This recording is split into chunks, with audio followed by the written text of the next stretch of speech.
Hingpit na napasakaan og kaso ang 24 anyos nga lalaki nga mibunal-bunal ug lipak sa kawayan sa 7 anyos nga bata sa Barangay Labangon, dakbayan sa Sugbo.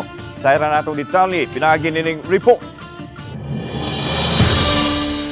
Ang nahitabong pagbunal-bunal sa lipak sa kawayan sa suspek sa lawas sa batang biktima ang nihatod kaniyas bilangguan. Nasangat na sa Cebu City Prosecutor's Office ang kasong kalapasan sa Republic Act 7610 kon Child Abuse Act batok sa 24 anyos nga Uyoan sa batang biktima nga si Dudong, dili tinungod nga ngalan. Kini human wa makikariglo ang mibarog nga guardian ug iyaan sa bata sa habig sa amahan nini. Pasado alas 12 kadlawon niadtong Domingo, nahitabo ang krimen tungod lang sa away sa anak sa suspek o sa biktima. Tungod nini, nahinaykan sa Uyoan nga suspek ang pagpasakit sa batang biktima. Samtang gipadayag sa direktor sa DSWD 7, Shalaine Marie Lucero, nga gimonitor nila ang kahimtang sa bata ilabi na sa pagpanginahanglan nini.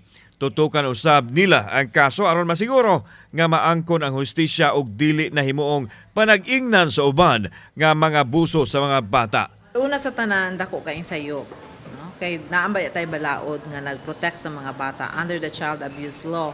Kinahanglan dili jud nato dapatan or maghimo tag any forms of abuse sa atong mga kabatanunan. Last recourse na gyud ang ibutang ang bata sa institution.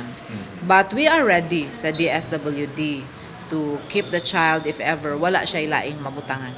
Ang bata kasamtangang giatiman sa iyaan nga tuwa sa lungsod sa Konsolasyon kinsa maoy nominal complainant sa kaso.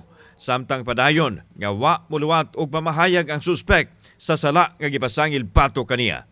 Kauban si Clover Lumayag, ako si Alan Domingo. Balitang Bisdak.